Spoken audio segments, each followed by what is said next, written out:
Nós vamos ler esse texto da Palavra de Deus. Eu vou ler na Nova Versão Internacional da Bíblia. O texto da Palavra de Deus diz assim: se você confessar com a sua boca que Jesus é Senhor e crer em seu coração que Deus o ressuscitou dentre os mortos, será salvo. Pois com o coração se crê para a justiça, e com a boca se confessa para a salvação. Vamos fechar os nossos olhos e orar. Senhor, nós queremos nesta manhã colocar o nosso coração e apresentar também a nossa boca como expressão da nossa fé aqui nesta manhã. Queremos falar e expressar as Tuas maravilhas que o Senhor tem revelado para nós por meio da Tua palavra e por meio da Tua presença em nós. Queremos também, Senhor Deus, expressar por meio do nosso coração o que cremos, o que sentimos, o que experimentamos e vivenciamos por meio da fé. E que agora, Pai, por meio desta palavra, nós possamos entender, compreender, experimentar e vivenciar estas coisas também aqui nesta manhã. É no nome de Jesus que nós oramos e te agradecemos pedindo estas coisas. Amém. Nós temos como tema da nossa mensagem nesta manhã a renovação contínua por meio do Evangelho. À medida que nós conversarmos aqui, nós vamos por vezes falar da renovação, ou seja, usaremos a palavra renovação, e por vezes também usaremos a palavra avivamento, ou até mesmo reavivamento. Se você ouvir qualquer uma dessas palavras, você pode entender como a mesma coisa. Nós estamos falando do mesmo assunto.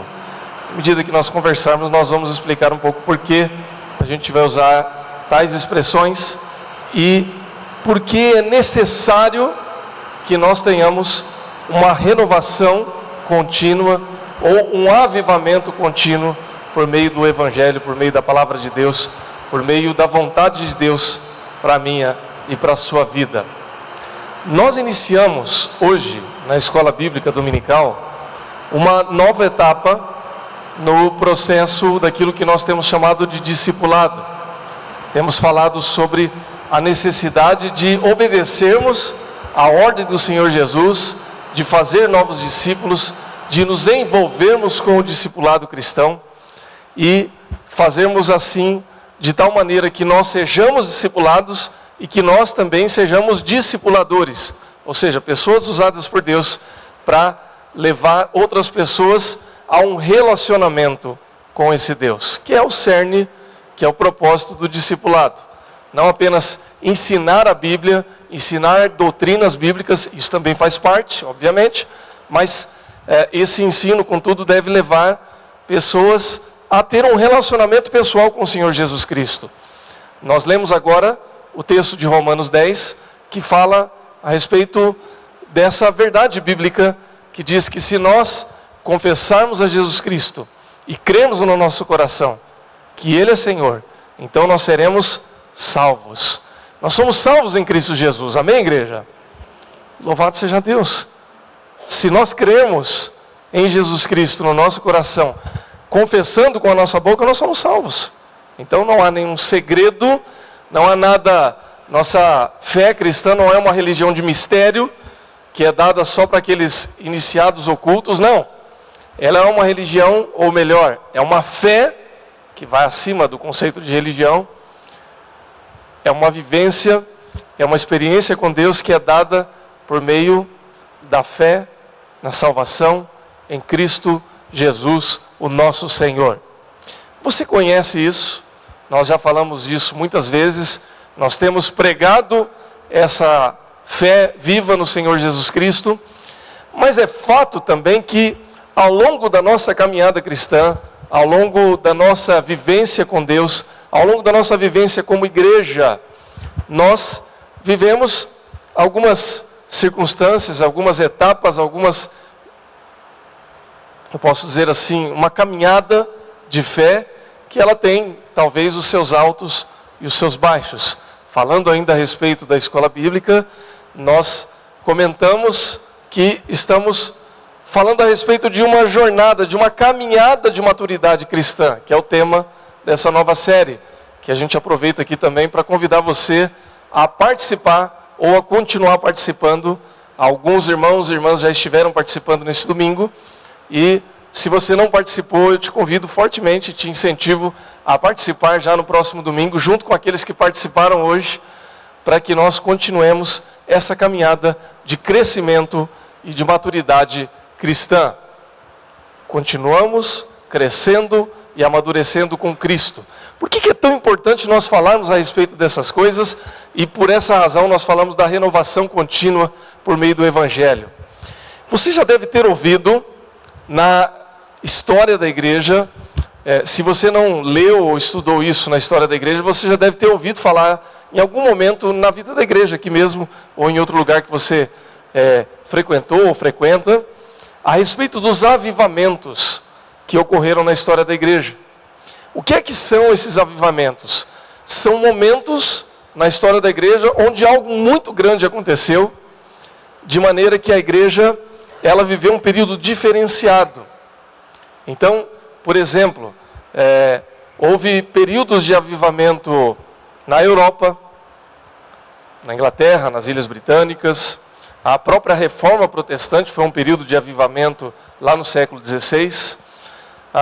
Houve um período de avivamento nos Estados Unidos. Houve períodos de avivamento na Coreia, agora no século XX, no Oriente. Nós temos ouvido falar de avivamentos em alguns países da África, lá na África do Sul, por exemplo, em outros países ali do continente africano, que tem acontecido ainda hoje. Nós ouvimos falar também de períodos de avivamento na América Latina, na Colômbia, por exemplo, isso tem sido recente, em algumas regiões do Brasil também, ali em alguns estados da região norte e em algumas outras circunstâncias pontuais. Basicamente, o que é que são esses avivamentos ou renovação pelo Evangelho? São eventos onde há uma ação intensa do Espírito Santo que, a grosso modo, a gente diz que está um pouco acima daquilo que a gente chama de normalidade. O que é a normalidade? É quando tudo está acontecendo na rotina, né? Onde a nossa rotina de igreja, ela se dá assim: a gente vai na igreja, depois da igreja a gente vai para casa, a gente trabalha durante a semana, depois no fim de semana a gente vem para a igreja de novo, e depois a gente vai trabalhar durante a semana e vive a nossa rotina normal. Não há nenhum problema em viver essa rotina normal, mas também você não vê nada de mais intenso acontecendo, a não ser aquilo que você está vivendo no seu dia a dia. Quando a gente fala de renovação ou avivamento, nós estamos nos referindo a algo mais intenso. O problema é que na história da igreja, quando algumas situações como essas aconteceram, muitos sinais também vieram juntos com essa ação intensa do Espírito Santo. E aí, corre-se o risco de confundir a ação do Espírito Santo com os sinais. E achar que um avivamento, uma renovação só vem de fato acontecer quando esses sinais acontecem. Por exemplo, né, se você perguntar para algumas pessoas, eles vão dizer assim: avivamento é quando acontecem os atos extraordinários do Espírito Santo, como por exemplo, curas, milagres,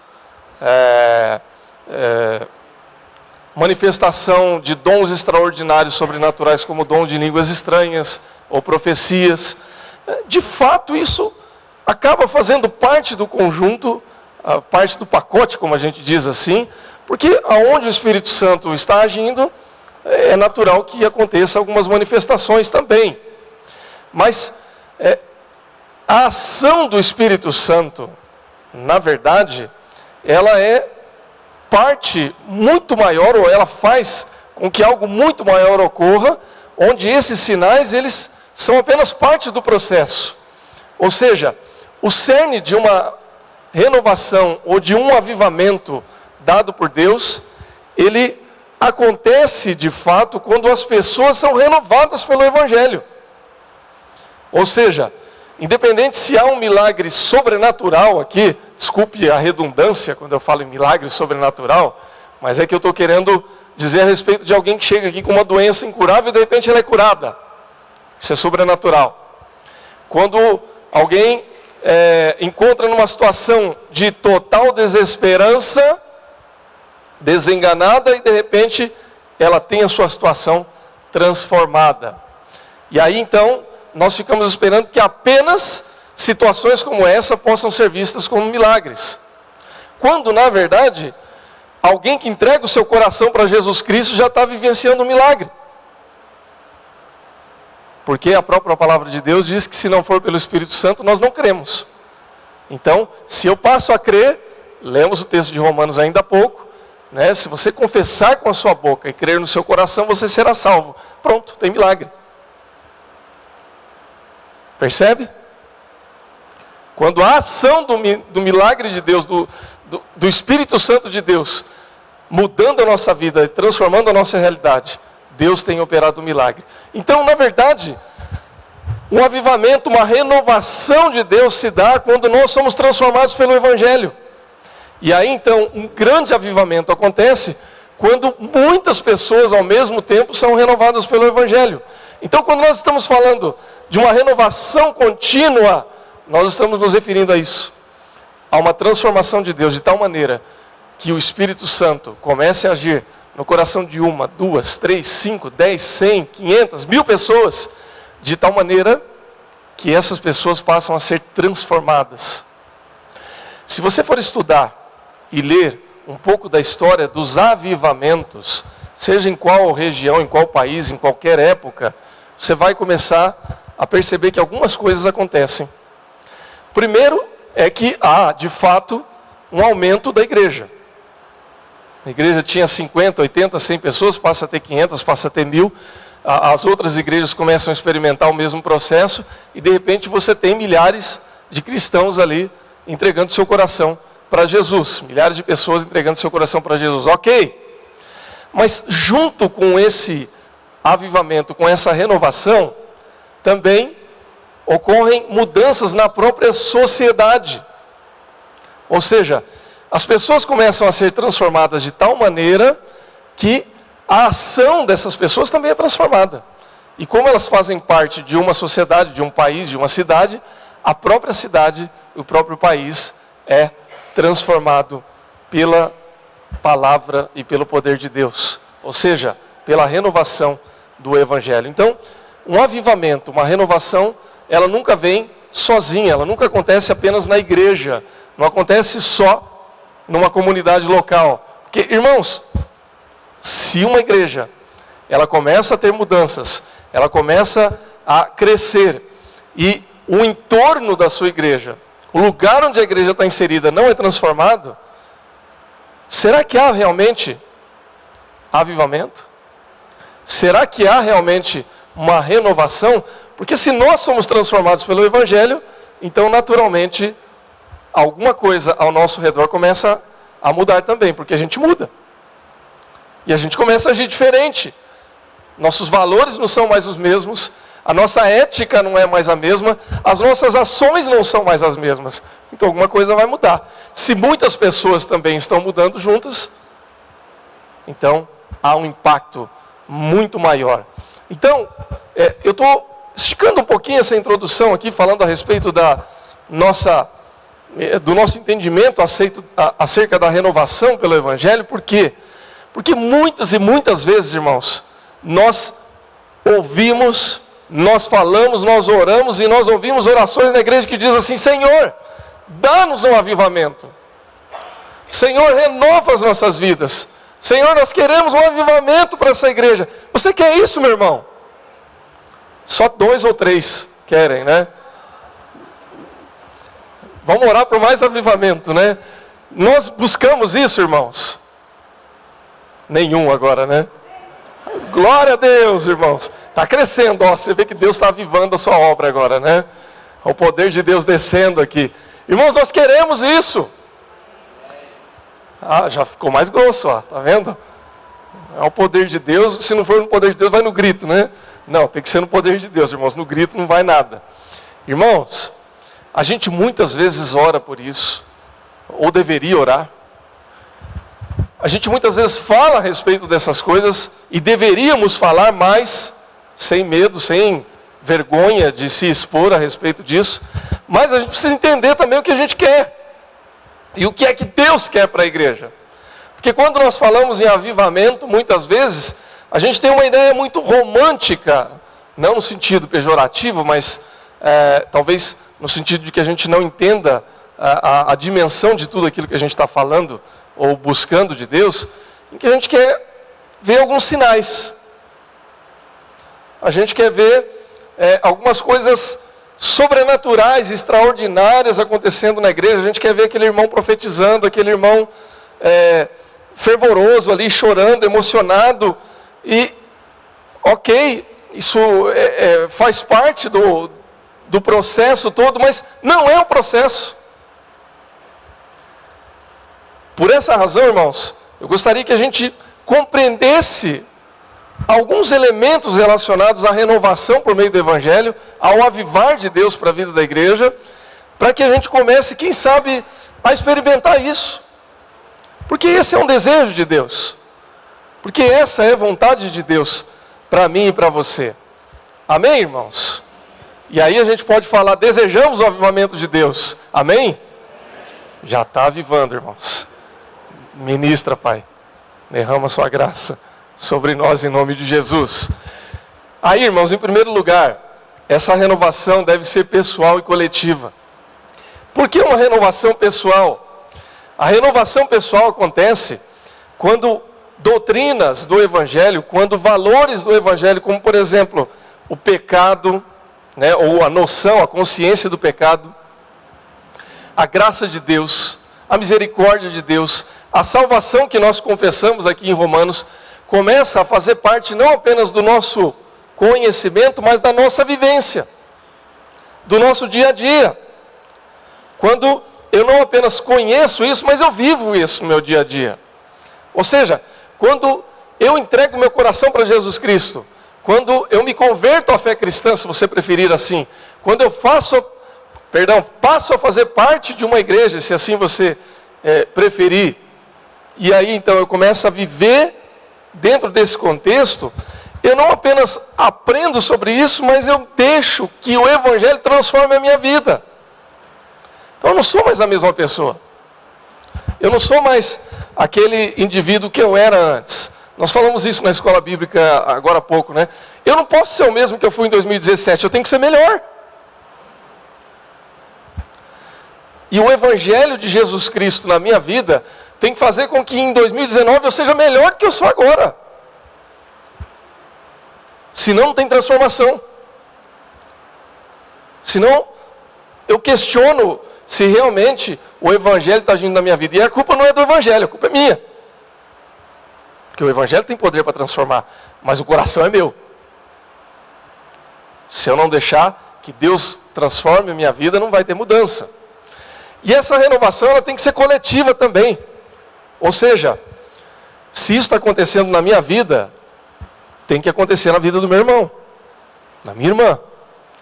Tem que começar a acontecer com a comunidade a qual eu faço parte, para que as pessoas sejam individualmente transformadas e uma coletividade aconteça, de tal maneira que toda a comunidade também é transformada pelo poder do Evangelho, tanto no conhecimento quanto na sua prática. O que é que acontece, irmãos? Por que isso que eu estou falando na teoria é muito bom, né? A gente entende, eu espero que os irmãos estejam entendendo, né? Que eu me faça claro, mas por que isso na prática não se concretiza como a gente gostaria? Não é que o Evangelho não está transformando a nossa vida, está. Mas por que não há a intensidade que muitas vezes a gente deseja? Por que isso não ocorre na proporção que a gente gostaria que isso ocorresse? O que acontece, irmãos, é que se nós, veja, que o apóstolo Paulo diz lá em Filipenses, né, que nós devemos ter nossos olhos no alvo, que é Jesus Cristo, não é isso? Né? Prossigo para o alvo, para o prêmio da soberana vocação de Deus em Cristo Jesus. Quando a gente perde o alvo, e é muito fácil a gente perder o nosso foco, a gente perde o foco no trabalho, a gente perde o foco nas finanças, a gente perde o foco em tantas coisas. Nós seríamos tolos de achar que na nossa vida com Deus a gente não perde o foco também se a gente não se cuidar. Quando a gente deixa de olhar para a essência do Evangelho, nós falamos agora há pouco na carta de Paulo aos Romanos, faz parte da essência do Evangelho. Confessar a Jesus Cristo, crer no coração em Cristo Jesus. Então a gente passa a paulatinamente se acomodar com a experiência de fé e de intimidade com Deus que a gente tem. E aí a gente começa a ter uma visão enfraquecida da singularidade do Evangelho do Reino de Deus. A gente começa, por exemplo, a racionalizar muito aquilo que a gente já aprendeu. Então, por exemplo, eu chego num momento da minha vida de fé que eu já entendi racionalmente como é que a gente é salvo. Então eu posso explicar.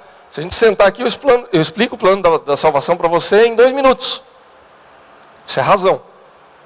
Eu vou dizer, olha, todos nós éramos pecadores, nós tínhamos, portanto, como pecadores, uma dívida com Deus que não era possível de pagar.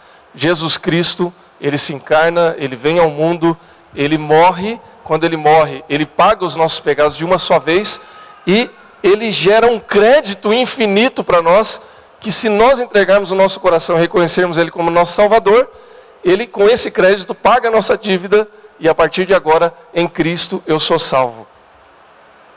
Esse é o plano da salvação resumido. Se você quiser um versículo, eu te dou um, João 3,16. Você vai lá, lê, você vai entender o plano da salvação. Ok? Mas isso, irmãos, é algo que atinge o nosso intelecto, a nossa razão. Não há problema, a gente precisa entender o que a gente crê. A gente precisa conhecer o significado daquilo que nós estamos aqui falando. Mas não pode ficar apenas no racional. Tem que descer para o nosso coração e tem que fazer parte das nossas atitudes. E aí é que mora o problema. Muitas e muitas vezes, nós, ao longo da nossa caminhada de fé, perdemos a prática diária de manter esses valores e esses princípios como o nosso foco.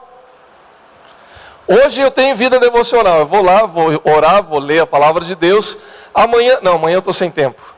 Depois de amanhã, não, deixa, semana que vem eu volto, aí eu volto do início e começo tudo bonitinho de novo. E sabe lá Deus quando é que a gente vai voltar. Ou não é assim, irmãos? E aí a gente começa a se acomodar. E quando eu me acomodo na minha vida diária, eu começo a me acomodar na vida da igreja também. E de repente, quando eu percebo, eu já não estou mais nem servindo a Deus, eu estou buscando alguém que possa me servir. Desculpa, irmãos, mas quantas reuniões, por exemplo, que a gente vê acontecendo na vida da igreja? Reunião de unir, reunião de escola bíblica, reunião de jovens, programas e atividades da igreja, encontro de família. Tem uma lista grande aí que a gente poderia citar aqui. Eu estou citando alguns que eu estou lembrando aqui de cabeça. Que a gente busca vivenciar, experimentar essas coisas com o único propósito de que o Evangelho, no final das contas, possa ser parte ativa da nossa vida. E às vezes você encontra pessoas que têm que fazer um esforço enorme para ver se convence 2 ou 3 pessoas a mais a participar. E por qual razão? Porque muitas vezes nós perdemos o foco. A gente está buscando mais uma atividade para ver se preenche a nossa agenda. Se ela for legal, eu participo. Se não for legal, tem outra. Quando na verdade, irmãos, se o nosso coração estivesse queimando pelo Evangelho, sentindo necessidade realmente de viver uma vida de intimidade com Deus, a gente estava brigando para ver, brigando no bom sentido, brigando para ver qual atividade a gente ia participar. Qual oportunidade a gente ia estar experimentando para poder ter um relacionamento de intimidade com Deus. Se você procurar ler um pouco sobre a história de qualquer avivamento, em qualquer época, em qualquer país, em qualquer região, é isso que você vai ver. Pessoas desesperadas, por exemplo, para entrar na igreja. Conta-se a história do avivamento de uma igreja na África do Sul, por exemplo, nos anos 60, que era uma igreja de 50 membros.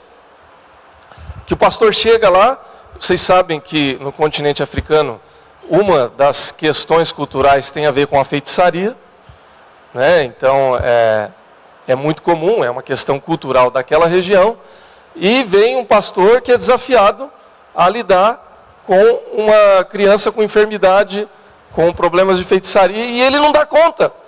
E ele fala: Deus, eu não tenho mais autoridade para falar do Senhor aqui, porque o poder do Senhor não age por meio da minha vida. E pensando em desistir, eles começam a orar, e orar, e orar, e de repente Deus começa a fazer a mudança na vida de muita gente. E pessoas começam a se converter, e diz que durante muito tempo, pessoas vinham, saíam das suas casas e iam bater na porta da igreja, esperando a hora da igreja abrir, ou na casa de um missionário, esperando amanhecer para o missionário sair, para poder pregar o evangelho e orar pela vida das pessoas. Ah, irmãos, eu confesso que eu gostaria de ver isso, mas eu, com os meus olhos, ainda não vi.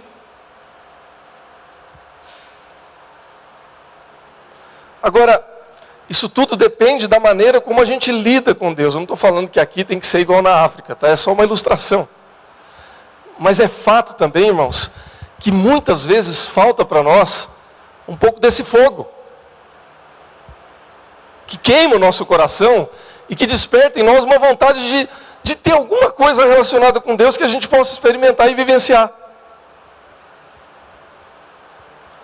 Se isso não acontece, não é porque a gente não é crente, não é porque você não crê em Cristo, mas é porque talvez, pode ser que alguém não creia, né? Não sei, mas eu suponho, né? Imagino que talvez isso tenha a ver com um pouco de acomodação e perda de foco daquilo que Deus um dia colocou na minha vida e na sua vida. Eu gosto sempre de usar como exemplo a experiência do novo convertido, do novo na fé. Você já viu como é que é uma pessoa quando ela é nova na fé? Quando ela acabou de se converter? Que ela descobriu que Deus perdoa os pecados dela, que ela finalmente entende o que é ser uma nova criatura, o alívio que ela sente. Eu falo da minha experiência, lembrando da minha experiência, né? E das experiências de pessoas que a gente já conviveu. A vontade que a pessoa tem de orar, a vontade que a pessoa tem de ter experiências com Deus. Você fala: vai ter um culto lá a tal hora, sexta-feira, meia-noite, a pessoa vai. Nós vamos fazer uma vigília, mas vai ser no feriado, viu? Não, eu quero. Né? O outro está falando: Deus me livre, feriado eu quero estar na praia. Né? Mas o novo na fé, ele tem fome.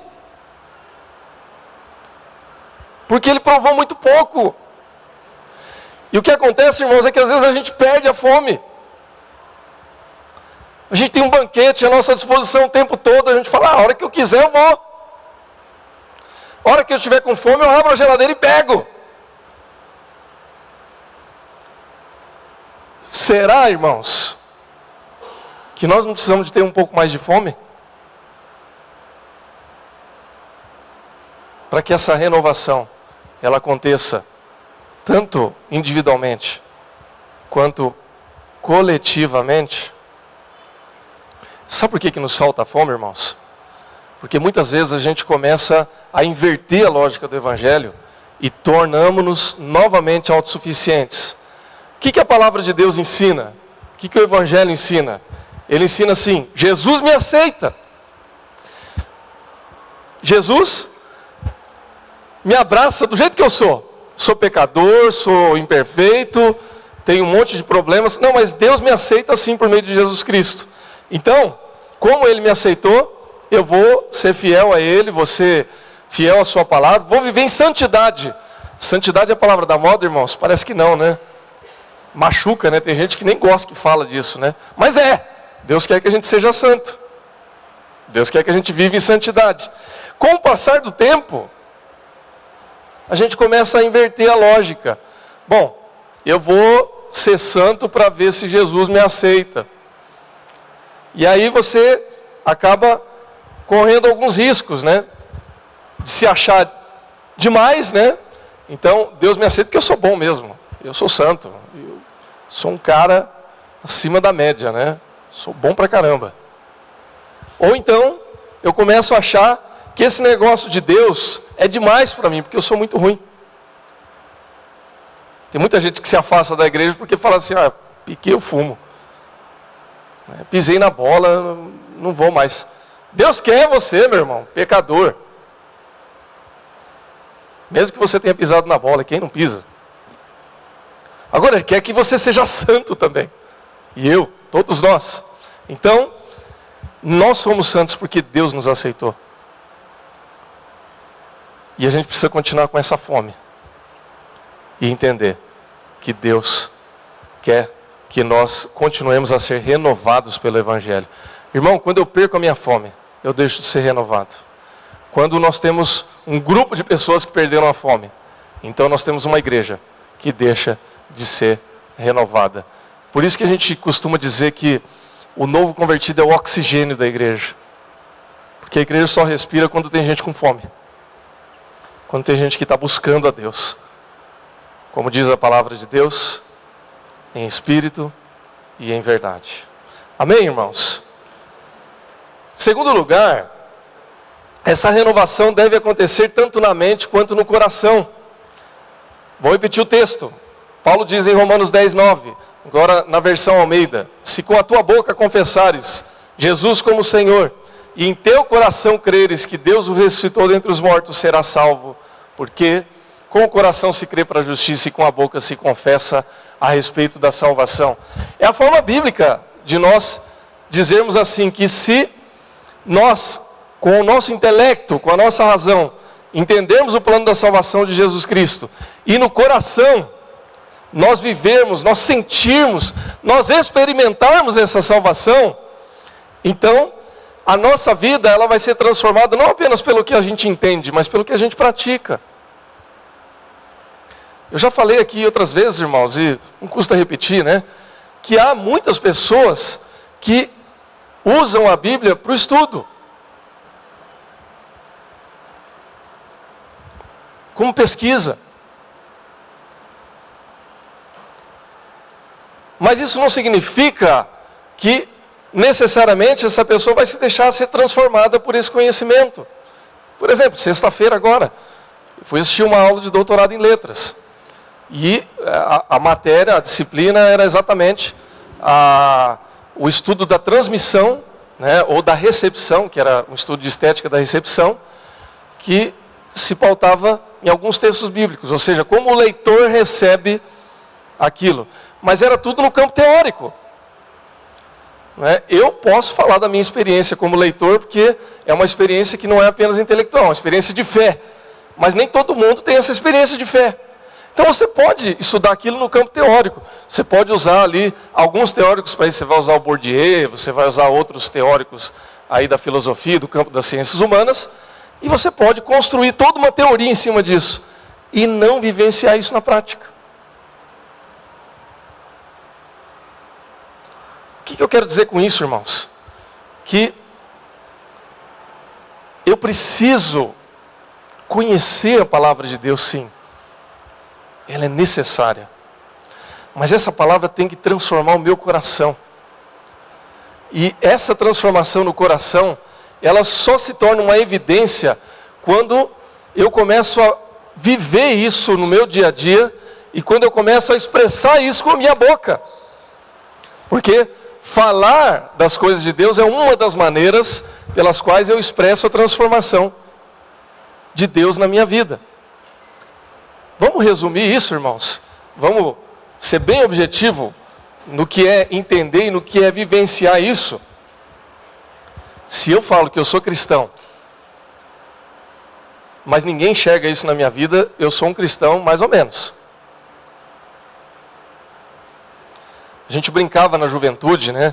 Falava assim que na igreja nós tínhamos muitos agentes secretos, né? Que estavam aqui, mas eles estavam ocultos, uma espécie de Sherlock Holmes, né? Ou como dizem aí nas redes sociais agora, os Sherlock Holmes, né? Que são aqueles que copiam algumas coisas e lançam ali. Ou seja, observando, eu estou aqui, mas fala para ninguém que eu sou crente não, porque eu estou aqui espionando, para ver como é que os crentes se portam, para ver se eu vou me portar desse jeito também.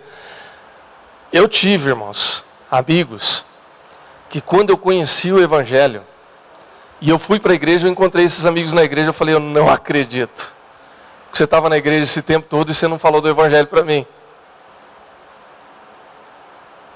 Eu tive amigos no serviço militar que eu encontrei na igreja depois.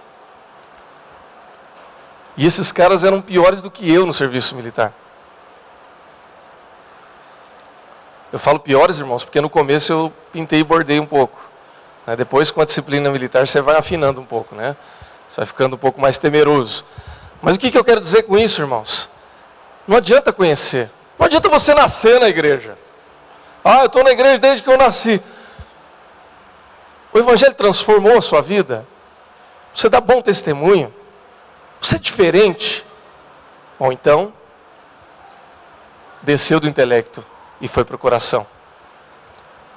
Eu estou nessa igreja há 10 anos, já tenho até cadeira cativa. Ninguém senta no meu lugar, porque todo mundo sabe que eu sento nesse lugar. Ok, irmão. Transformou sua vida? Gera transformação no lugar onde você está? Então desceu do intelecto para o coração.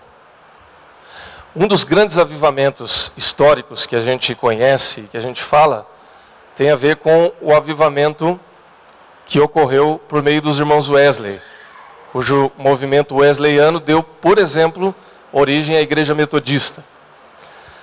O que aconteceu nesse avivamento wesleyano, dos irmãos Wesley, Charles Wesley, ou Carlos Wesley e John Wesley? Na Inglaterra do século XVIII, como em muitos países, é um outro contexto, uma outra época, uma outra realidade, obviamente, mas o caráter moral daquelas pessoas já estava sendo questionado. Já era um período muito complicado da história da igreja e da história daquele povo.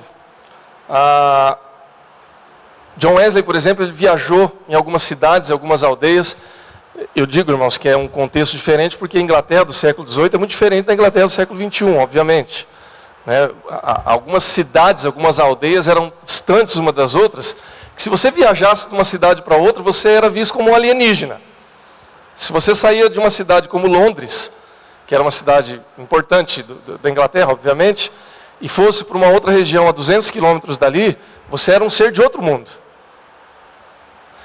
Mesmo assim, John Wesley escreve em alguns dos seus textos, dos seus diários, que quando ele viaja para esses lugares, ele encontra pessoas muito diferentes. Às vezes com sotaques diferentes, com um modo de vestir diferente, com uma maneira diferente de ser, mas em comum encontra alguns problemas, como por exemplo, o hábito de tomar o nome de Deus em vão, isso são palavras dele. De profanar o dia do Senhor, ou seja, não ter mais aquele zelo, aquele cuidado em ir para a casa de Deus, e especialmente embriagar-se como todo bom inglês. Desculpa se tem alguém aqui da Inglaterra, não fique bravo comigo. Era um problema crônico da sociedade. As pessoas bebiam até cair, começavam a beber muito jovens, morriam cedo por causa da bebida, e com a bebida vinham outras consequências, como a jogatina, a prostituição, o deixar de ir à casa do Senhor, e outras consequências que você pode imaginar. E um dos fatores positivos, um dos grandes fatores positivos desse reavivamento que aconteceu nesse século XVIII, foi que as pessoas começaram a mudar as suas atitudes. E a própria sociedade começou a ser transformada por meio dessa mudança de atitudes. Aí alguém pode dizer assim, mas foi o grande John Wesley. Irmãos, a gente só se torna grande por meio do poder de Deus. Os irmãos Wesley nada mais eram do que 2 jovens universitários. dois moleques, vamos falar assim, no popular, que começaram a fazer faculdade e começaram a se conformar com essa situação e falaram, gente, não é possível. Se a nossa nação é cristã, alguma coisa está errada. E o que eles viam eram pessoas que, pela própria estrutura da igreja, tinham um grande conhecimento, muitas vezes, da palavra, da teologia, da ortodoxia, da doutrina, mas esse intelecto não tinha descido para o coração. E aí então eles começam a buscar algumas maneiras, alguma forma de Deus mudar a realidade. Começam a orar, começam a reunir grupos de jovens, e um dia, quando John Wesley vai para os Estados Unidos e começa a fazer ali, buscar algum movimento e se envolver com algum movimento, ele encontra com um movimento chamado de Irmãos Morávios. E esses Irmãos Morávios, eles tinham como um dos seus motos a religião do coração. O que era a religião do coração? Era uma experiência de fé, onde você não buscava apenas o conhecimento da palavra de Deus, mas também uma experiência com Deus.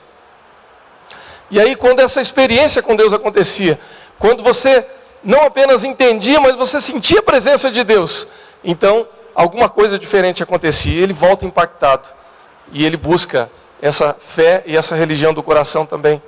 E aí começa a acontecer todo um avivamento que vai inspirar a história da igreja e que vai mudar a realidade da igreja. Irmãos, alguns historiadores, eu não posso afirmar isso categoricamente, mas alguns historiadores afirmam que se não tivesse havido esse avivamento na história da Inglaterra nesse período, possivelmente a Inglaterra teria vivido uma revolução como, por exemplo, a França viveu.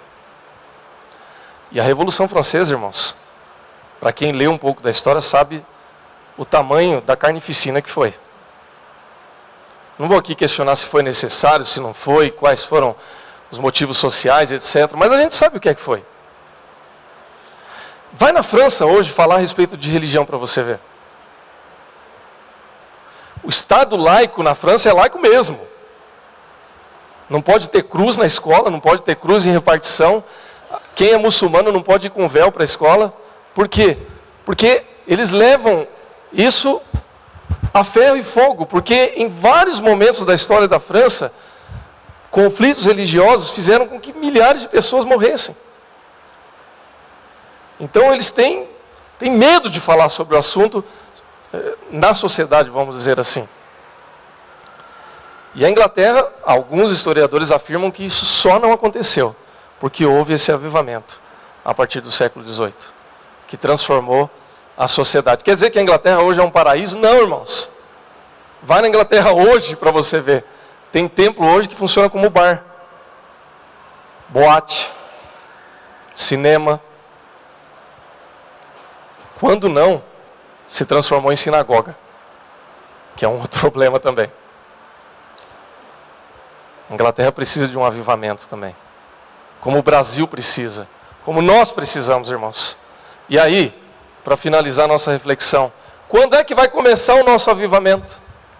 Se nós queremos uma fé que venha para a nossa mente, para o nosso intelecto e passe pelo nosso coração, é necessário, irmãos, que comece essa renovação do Evangelho com arrependimento e confissão de pecados. Meu irmão, minha irmã, eu posso ficar 2 horas falando aqui, pela graça de Deus eu não vou ficar, viu, irmãos? Daqui a pouco nós vamos almoçar. Mas nada vai mudar na nossa vida se não começar pelo nosso arrependimento. Eu posso falar bonito aqui, eu não falo tão bonito, mas eu posso ler alguns textos que falam mais, de uma maneira mais eloquente e poderosa do que eu.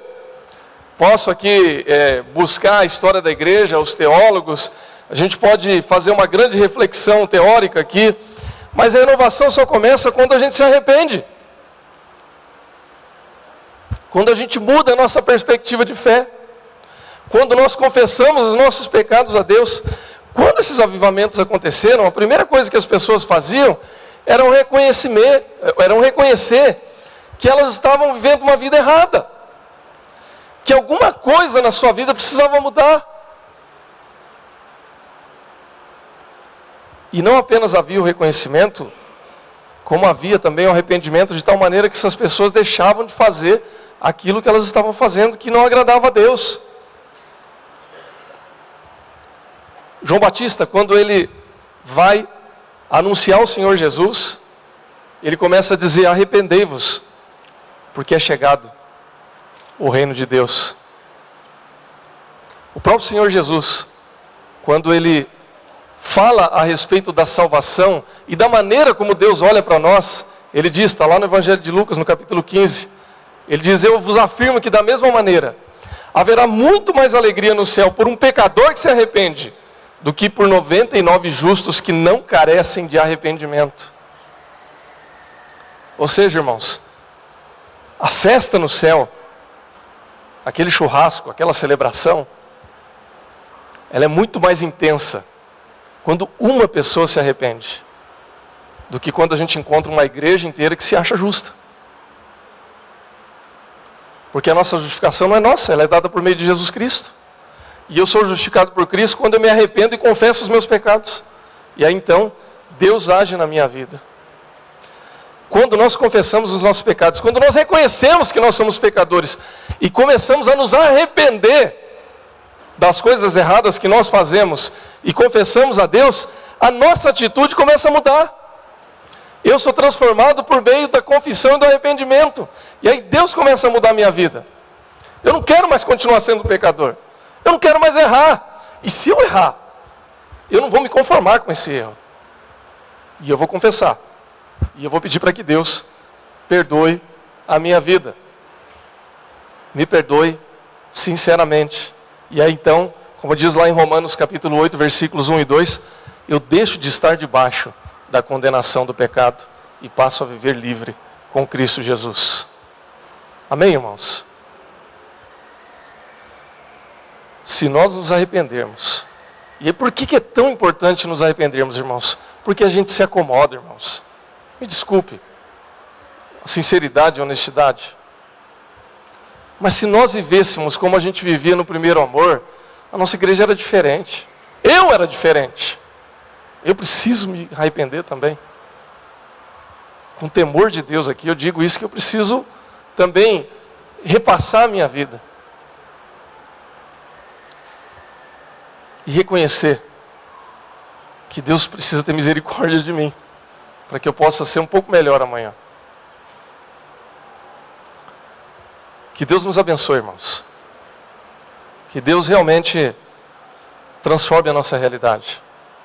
Que Deus provoque um avivamento, uma renovação contínua por meio do Evangelho na nossa vida, na nossa caminhada como indivíduos e como igreja. Que a fé, ela venha, que ela atinja a nossa mente, que ela passe pelo nosso coração, que ela transforme a nossa vida e que nós sejamos diferentes. E essa diferença vai começar quando nós entregarmos o nosso coração a Cristo arrependidos, confessando os nossos pecados e pedindo para que Ele transforme a nossa realidade. Amém, irmãos? Coloque-se em pé, eu quero orar pela sua vida em nome de Jesus.